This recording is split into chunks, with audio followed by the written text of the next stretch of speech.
আসসালামু আলাইকুম রহমতুল্লাহি ওয়া বারাকাতুহু। আমরা অনেকে পেঁয়াজ চিনি, পেঁয়াজ চাষ কীভাবে হয় সেটাও জানি, কিন্তু পেঁয়াজের বীজটা যে কোথা থেকে আসে বা পেঁয়াজের ফুলটা যে কেমন এটা অনেকে জানে না। এই যে দেখছেন আমার পিছনে ঠিক কদম ফুলের মতো পেঁয়াজের ফুল, এই যে দেখছেন ঠিক একদম কদম ফুলের মতো। তো যখন আমাদের চাষ করতো পেঁয়াজ তখন আমরা দেখতাম, বাট অনেক বছর ধরে পেঁয়াজের ফুল আর চাষ করা হয় না, পেঁয়াজের বীজের জন্য ফুল চাষ করা হয় না। এখন আমি একটা সাইডে আসছি, সাইডে এসে দেখি অনেকগুলো অনেক সুন্দর সুন্দর ফুল ফুটে আছে।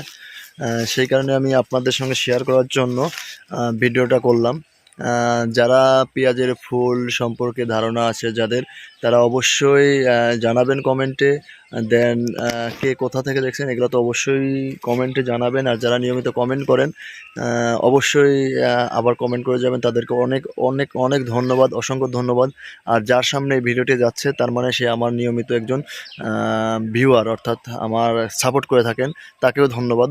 তো পেঁয়াজ সম্পর্কে যদি আপনাদের, পেঁয়াজের ফুল সম্পর্কে যদি আপনাদের আইডিয়া থাকে অবশ্যই জানাবেন, এবং আপনার এলাকার পেঁয়াজ ফুলের ছবিগুলো দিবেন। ধন্যবাদ।